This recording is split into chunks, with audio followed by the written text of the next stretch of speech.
నమస్తే. కొన్ని రోజులుగా చూస్తూ ఉన్నాం కంచగచ్చిబౌలికి సంబంధించినటువంటి 400 ఎకరాల భూమి. ఆ భూమి ఎవరిది అన్నటువంటి దానిపైన వివాదం కొనసాగుతూ ఉంది. సో అసలు ఆ భూమి ఎవరి దగ్గర నుంచి ఎవరికి వచ్చింది, ముందుగా ఎవరి హయాంలో మరి ఆ భూమి ఎవరి చేతిలో ఉందన్నటువంటి అన్ని అంశాలని ఈరోజు ఆంధ్రజ్యోతిలో ఒక అద్భుతమైనటువంటి కథనం ఆర్కే కొత్తపల్లిలో చూసుకోవచ్చు.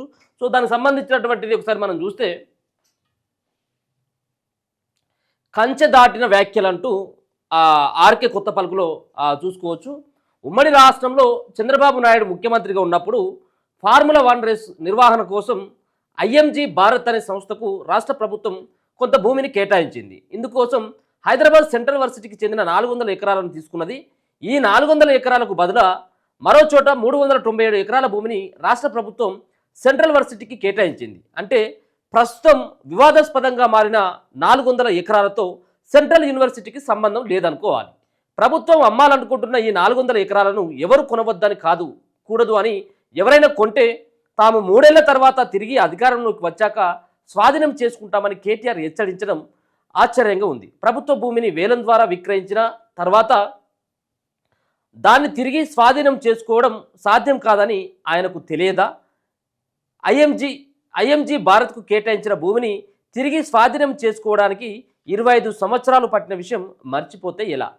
సో కేటీఆర్ చేసినటువంటి వ్యాఖ్యలను కూడా ప్రధానంగా ప్రస్తావించడం జరిగింది. మరి కేటీఆర్కు ఈ సంబంధించినటువంటి అంశం తెలియదా? ఏమని చెప్తా ఉన్నాడు? మా ప్రభుత్వం అధికారంలోకి వస్తే మళ్ళా భూములను తీసుకుంటామని. మరి వేలంపాట ద్వారా ప్రభుత్వం అమ్మిన తర్వాత, ప్రభుత్వమే అమ్మి వేలంపాట నిర్వహించిన తర్వాత ఎవరైతే ఆసక్తిగా ఉన్నటువంటి వాళ్ళు తీసుకుంటారో అగ్రిమెంట్ అవుతుంది. ప్రభుత్వమే అగ్రిమెంట్ చేసుకొని ప్రభుత్వమే వాళ్ళకు అమ్మినట్టుగా రుజువులు ఉంటాయి కాబట్టి మళ్ళీ తీసుకోవడం ఎట్లా? అంటే ఇది రాజకీయ పరమైనటువంటి ఏదో మేం చేపట్టే ఆగింది, లేకపోతే కొనేటోళ్ళు ఎవరు రావద్దు అన్నటువంటి ఉద్దేశం. అలాగని చెప్పేసి ప్రభుత్వాన్ని అమ్మాలని చెప్పేసి మనం కూడా ఎక్కడ కూడా చెప్పట్లేదు. వాళ్ళ అడవి జంతువులు ఉన్నాయి, వాళ్ళు మరో పక్కన మూగజీవాలు ఉన్నాయి, ఒక పక్కన యూనివర్సిటీకి సంబంధించినటువంటి పక్కన ఉన్నటువంటి భూమి, అది రేపు ఏదో రకంగా ఉపయోగపడేటువంటి భూమి, దాన్ని అమ్మాలనేది కాదు. కానీ దీంట్లో రాజకీయ పరమైనటువంటి శక్తులు కొన్ని దూరి వాళ్ళ యొక్క ప్రయోజనాల కోసం వాళ్ళు మాట్లాడుతూ ఉన్నటువంటి మాటలు.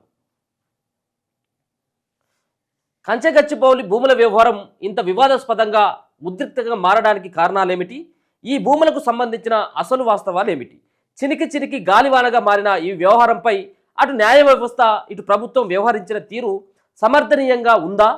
కంచగచ్చిబౌలి భూముల వివాదంపై సుమోటోగా విచారణ చేపట్టిన సర్వోన్నత న్యాయస్థానం చేసిన తీవ్ర వ్యాఖ్యల న్యాయ వ్యవస్థ విశ్వసనీయత, ప్రతిష్టపై ప్రభావం చూపువా?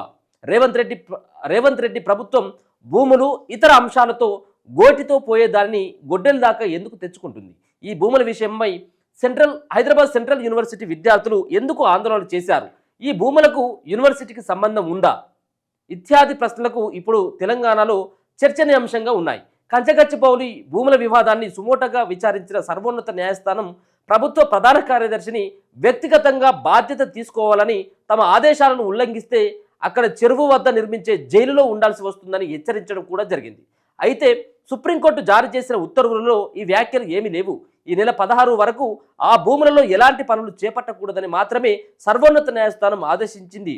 ఈలోపు ప్రభుత్వ ప్రధాన కార్యదర్శి తమకు సమగ్ర నివేదిక అందివ్వాలని కూడా న్యాయస్థానం ఆదేశించింది. సుప్రీంకోర్టు ఆదేశాలు, వ్యాఖ్యలు పర్యావరణ ప్రియులతో పాటు ప్రభుత్వ నిర్ణయాన్ని వ్యతిరేకించే వారికి సంతోషాన్ని కలిగించాయి. అయితే ఆయా కేసుల విచారణ సందర్భంగా న్యాయస్థానాలు చేస్తున్న వ్యాఖ్యలు న్యాయ వ్యవస్థ ప్రతిష్టను ఇనుమడింపజేస్తాయా లేక కీడు చేస్తాయా అన్న దానిపై న్యాయవాద వర్గాల్లో భిన్నాభిప్రాయాలు వ్యక్తం అవుతున్నాయి.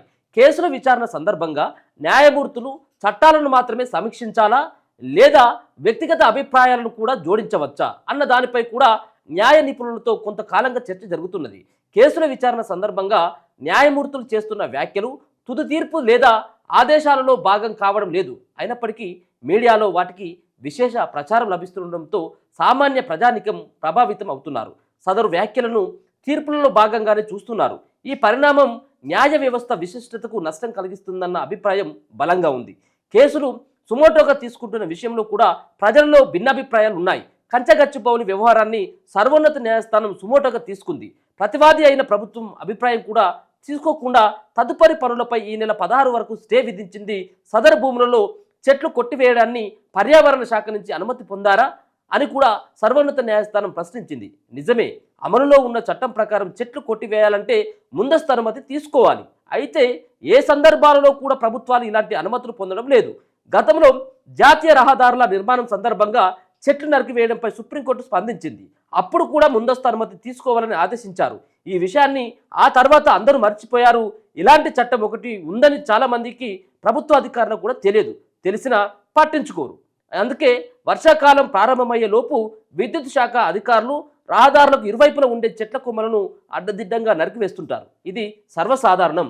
పర్యావరణ శాఖ అధికారులు కూడా చట్టం అమలు గురించి పట్టించుకోవడం లేదు. దీంతో ఏ హైకోర్టు లేదా ఏ సుప్రీంకోర్టు స్పందించినప్పుడు మాత్రమే అది ఒక వార్త అవుతుంది. న్యాయస్థానాలు కూడా ఎప్పుడో ఒకసారి స్పందిస్తుంటాయి. సో మొత్తానికి న్యాయస్థానాలు వాళ్ళకు ఆ చట్టాలు ఉంటాయి. మరో పక్కన ముందస్తు అనుమతి, చెట్లను కొట్టేందుకు ముందస్తు అనుమతి తీసుకోవాలన్నటువంటిది చాలా పెద్ద పెద్ద స్టేజ్లలో హోదాలో ఉన్నటువంటి వాళ్ళకు కూడా తెలియదు అనేది అభిప్రాయం వ్యక్తం అవుతూ ఉన్నది. సో మరో పక్కన జగన్ హయాంలో పచ్చదనంపై వేటు అట. ఇక మళ్ళీ ఆంధ్రప్రదేశ్కి రాసుకొచ్చింది. ఎందుకంటే దాన్ని కూడా కొంత జోడించాలి కదా. ఆంధ్రప్రదేశ్కు సంబంధించినటువంటి ఆ వార్తను గతంలో ఉన్నటువంటి జగన్ కూడా లాగాలి కాబట్టి దాంట్లో కొంత ఆ రిషిగొండ సంబంధించినటువంటి ఆ వ్యవహారాలను కూడా ఆయన తీసుకొచ్చి ఏదో చెప్పాలన్నటువంటి ప్రయత్నం దీంట్లో తొలగించిండు. వ్యాఖ్యలు, వివాదాలు ఏదేమైనా తుది ఆదేశాలలో తీర్పులలో కనిపించని వ్యాఖ్యలను విచారణ సందర్భంగా న్యాయస్థానాలు చేయడంపై చాలా కాలంగా అభ్యంతరాలు ఉన్నాయి.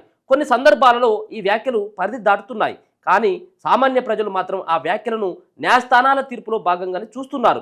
ఈ నేపథ్యంలో న్యాయ వ్యవస్థ ప్రతిష్ట, విశ్వసనీయత మసకబారిపోయే ప్రమాదం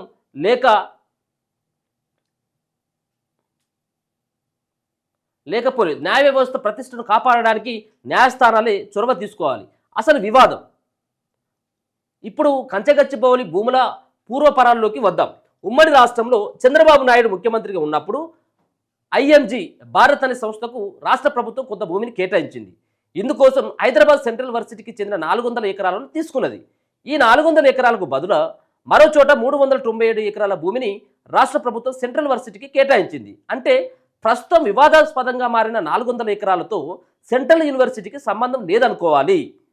ఒక చంద్రబాబు ప్రభుత్వం ఐఎంజీ భారత్కు కేటాయించిన భూములు కూడా వివాదంలో చిక్కుకున్నాయి. చంద్రబాబు తర్వాత అధికారంలోకి వచ్చిన రాజశేఖర రెడ్డి ప్రభుత్వం ఈ భూముల కేటాయింపుపై విచారణకు ఆదేశించింది. దీంతో ఆ వ్యవహారం అటకెక్కింది. ఆ తర్వాత ఐఎంజీ సంస్థకు కేటాయించిన భూములను వెనక్కి తీసుకోవడానికి ప్రభుత్వం ప్రయత్నించింది. ఈ వివాదం న్యాయస్థానానికి చేరుకుంది. సుదీర్ఘ న్యాయ పోరాటం తర్వాత సదరు భూమి ప్రభుత్వానికే చెందుతుందని సుప్రీంకోర్టు తీర్పిచ్చింది. దీంతో ప్రస్తుతం వివాదంగా మారిన 400 ఎకరాలను వనరుల సమీకరణాలతో భాగంగా విక్రయించాలని ప్రభుత్వం భావించింది. అయితే ఈ సందర్భంగా ప్రభుత్వం తొందరపాటుగా వ్యవహరించడం వల్ల వివాదం ముదిరింది. విక్రయించాలనుకున్న 400 ఎకరాల చుట్టూ ముందుగా ఫెన్సింగ్ వేసి భూమిని ప్రభుత్వం తన ఆధీనం తెచ్చుకొని ఉండాల్సింది. దాదాపు 2.5 దశాబ్దాలుగా ఈ భూములపై వివాదం నడవడం వల్ల అందులో చెట్లు పెరిగాయి. దీంతో వన్యప్రాణులు కూడా అక్కడికి చేరాయి. ఏ భూమి అయినా నిరుపయోగంగా పడి ఉంటే అడవిలా మారడం సహజం. ఈ భూమిని విక్రయించడానికి అనుగుణంగా చదును చేయాలనుకున్న అధికార యంత్రాంగం అందులో వన్యప్రాణులు ఉన్నాయా లేవా అన్నది ముందుగా నిర్ధారించుకోవాలి. అలా చేయకుండా హడావిడిగా డజన్ల కొద్దీ జేసీబీలతో భూమిని చదును చేసేందుకు ప్రయత్నించారు. అప్పటికి పెరిగి ఉన్న చెట్లను కూల్చివేశారు. నిజానికి హైదరాబాద్ నగరంలో జింకలు, నెమళ్ల కోసం ప్రత్యేక పార్కులు ఉన్నాయి. నగరం నడిబొడ్డున ఉన్న కాసు బ్రహ్మానందరెడ్డి పార్కులో వందల సంఖ్యలో నిమ్మలున్నాయి. జింకల కోసం వనస్థలిపురం, మోయినాబాద్ రోడ్డు ప్రారంభంలో రింగ్ రోడ్డు సమీపంలో మరో పార్కు ఉన్నది. వివాదాస్పద భూమిలో జింకలు, నెమళ్ళు ఉన్న విషయం నిజమైతే వాటిని ఈ పార్కులకు తరలించి ఆ తర్వాత భూమిని చదును చేసి ఉండాల్సింది. అలా కాకుండా లేడికి లేచిందే పరుగు అన్నట్టుగా రేవంత్ రెడ్డి ప్రభుత్వం వ్యవహరించడం వల్ల వివాదం ఇంత దూరం వచ్చింది. చివరకు సుప్రీంకోర్టు ఆగ్రహానికి గురి కావాల్సి వచ్చింది. పథకాల కోసం అమ్మకాలు. ఇక భూముల అమ్మకం సమర్థనీయమా కాదా అంటే ఎవరి వాదన వారికి ఉంటుంది. అధికారంలో ఉన్నప్పుడు ఒక రకంగా, ప్రతిపక్షంలో ఉన్నప్పుడు మరో రకంగా మాట్లాడడం మన రాజకీయ పార్టీలకు పొరపాటే. హైదరాబాద్లో అభివృద్ధి పనుల కోసం భూములను అమ్మే ప్రక్రియ ఉమ్మడి రాష్ట్రంలో చంద్రబాబు నాయుడు శ్రీకారం చుట్టారు. అప్పుడు ఇళ్ల స్థలాలను మాత్రమే విక్రయించారు. ఆ తర్వాత రాజశేఖర రెడ్డి ముఖ్యమంత్రిగా ఉన్నప్పుడు ప్రభుత్వ భూములు విక్రయించారు. తర్వాత రాష్ట్రం విడిపోయి కేసీఆర్ అధికారంలోకి వచ్చారు. ఆయన హయాంలో సంక్షేమ పథకాల అమలు కోసం ప్రభుత్వ భూములను విక్రయించారు. ఈ విధంగా వందల వేల కోట్ల రూపాయలు సమీకరించారు. భవిష్యత్ అవసరాలను దృష్టిలో పెట్టుకోకుండా ఎన్నికల సందర్భంగా ఇస్తున్న అలవికాని హామీల అమలు కోసం ప్రభుత్వ భూములను విక్రయించడం వాంఛనీయం కాదు. అయినా అన్ని పార్టీలకు ఈ పాపంలో భాగం ఉంది. ఇప్పుడు రేవంత్ రెడ్డి ప్రభుత్వం ఈ 400 ఎకరాలను విక్రయించడాన్ని భారత రాష్ట్ర సమితి తీవ్రంగా వ్యతిరేకిస్తుంది. నిజానికి కేసీఆర్ హయాంలో ఈ భూముల వివాదం పరిష్కారమై ఉంటే అప్పుడే సదరు భూమి వేలం వేసేవారు. విశ్వవిద్యాలయాలకు వందల వేల ఎకరాలు అవసరమా?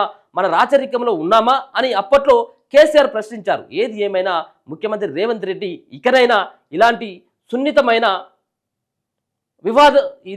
సున్నితమైన అంశాల జోలికి వెళ్ళకుంటుంటే బాగుంటుందనేది ఆర్కే మాట్లాడుతూ ఉన్నటువంటి ఆ మాటలు అయితే చూసుకోవచ్చు. మొత్తానికైతే మాత్రం ఇప్పుడు గతంలో ఉన్నటువంటి ప్రభుత్వాలు అమ్మినాయి. ఉమ్మడి ఆంధ్రప్రదేశ్లో ఉన్నప్పుడు కూడా భూములు అమ్మిళ్ళు సంక్షేమ పథకాలని వాళ్ళు మేనిఫెస్టోలో పెట్టినటువంటి అంశాలని నెరవేర్చాలంటే భూములు అమ్మాల్సినటువంటి పరిస్థితి ఏర్పడ్డది. ఇది కేసీఆర్ గత ప్రభుత్వాలు చూపెట్టినటువంటి బాటలో రేవంత్ రెడ్డి కూడా పోతా ఉన్నాడు. వాళ్ళు బదనం కాలేదు, వాళ్ళు సమర్థించుకున్నటువంటి ప్రయత్నం చేసిండ్రు. ఎవరిని ఏ విధంగా వాళ్ళని బుజ్జగించాలి, ఎవరిని ఏ విధంగా వాళ్ళకు దారిలో తీసుకొచ్చుకోవాలో తెలుసు. ఇప్పుడు ఏమైంది? వాళ్ళు కొట్టలేదా? ప్రకృతికి విరుద్ధంగా వాళ్ళు చెట్లను నరకలేదా? వాళ్ళు జంతువులను చంపలేదంటే అది కూడా అయిపోయింది. మనం కాళేశ్వరం ప్రాజెక్టులోనే వందలకు సంబంధించినటువంటి ఎకరాల్లో చెట్లన్నీ కూడా నాశనం అయిపోయినాయి ఆ ప్రాజెక్టు కట్టడానికి. కానీ బదనం కాలేదు కేసీఆర్. అడవిని నరికింది అన్నటువంటి బదనం కాలేదు. సో ఇప్పుడు మీరు నగరం నడిబొడ్డున ఉన్నటువంటి ఈ యూనివర్సిటీ భూమి అని చెప్పేసి ఏదైతే వివాదంలో ఉన్నటువంటి కంచగచ్చిపోలికి సంబంధించిన భూమిలో ఏల్బెట్టి దాంట్లో వాళ్ళు ఉన్నటువంటి జంతువులు ఆ పక్షులన్నీ మరో పక్కన రోడ్డు మీదకి రావడం ద్వారా దాంట్లో పర్యావరణ ప్రేమికులు వాళ్ళంతా రోడ్డు మీదకి వచ్చి ధర్నాలు చేసేంత వరకు వచ్చింది. అంటే ఒకవేళ కనుక ప్రభుత్వ భూమి అయినప్పటికీ అది చాలా రోజులుగా పడావు పడి ఉన్నది కాబట్టి దాంట్లో చెట్లు మొలుచడం సహజంగా మొలుస్తే పెద్ద పెద్ద వృక్షాలు అయిపోతాయి. ఆ వృక్షాలలో జంతువులు రావడం, దాని తర్వాత అలానే స్థిర నివాసం వాళ్ళు ఆ జంతువులు ఉండడం, అట్లా చాలా జంతువులు దాంట్లో ఉన్నాయి. నెమ్మలు ఉన్నాయి, దాంట్లో జింకలు ఉన్నాయి, వేరే రకమైనటువంటి జంతువులు కూడా ఉన్నాయి. కానీ ఇట్లాంటి సున్నితమైనటువంటి అంశంలో రేవంత్ రెడ్డి సర్కార్ దాంట్లోకి వెళ్ళడం ఇది చాలా భద్రమయ్యేటువంటి అంశంగా చెప్పుకోవచ్చు. ఇప్పటికైనా రేవంత్ రెడ్డి గారు ఇంకోటి కడతా, ఏకో పార్క్ కడతా, నేను ఇంకో పార్క్ కడతా అని చెప్పేసి అన్నా కానీ ఎవరు కూడా పర్యావరణ ప్రేమికులు, జంతు ప్రేమికులు ఎక్కడ కూడా ఒప్పుకున్నటువంటి సిచ్యువేషన్ లేదు. మొన్న కూడా కోర్టు సైతం కూడా మొట్టికాయలు వేయడం జరిగింది. అటు జోలికి పోకుని 16వ తారీఖు వరకు ప్రభుత్వ భూమి అయినప్పటికీ కూడా చూద్దాం మరి ఏం జరుగుతుంది అనేది. సో ముఖ్యంగా రేవంత్ రెడ్డి తీసుకున్నటువంటి నిర్ణయం అయితే సరైనటువంటి నిర్ణయం కాదు. అది ముఖ్యంగా చాలామంది దీన్ని వ్యతిరేకిస్తూ ఉన్నారు, మనం కూడా వ్యతిరేకిస్తూ ఉన్నాం. ఆ నిర్ణయాన్ని వెనక్కి తీసుకోవాలనేది ప్రధానంగా డిమాండ్ చేస్తూ ఉన్నటువంటి రాష్ట్రంలో ఉన్నటువంటి చాలామంది మేధావులంతా కూడా ఈ యొక్క ఇష్యూ పైన మాట్లాడుతూ ఉన్నారు. యూనివర్సిటీకి సంబంధించినటువంటి ఆ భూమి కానప్పటికి కూడా ఆ ల్యాండ్ని అలాగే ఉంచి రానున్నటువంటి భవిష్యత్ తరాలకి అది ఒక రకంగా ఉపయోగపడేలాగా ఉండాలి తప్పించి దాంట్లో అమ్మడం ద్వారానో లేకపోతే లీజులకి ఇవ్వడం ద్వారానో మరి చాలా రకాలుగా నష్టపోతామన్నటువంటి భావనను అయితే వ్యక్తపరుస్తూ ఉన్నారు. చూస్తూనే ఉండండి మన తొలి వెలుగు.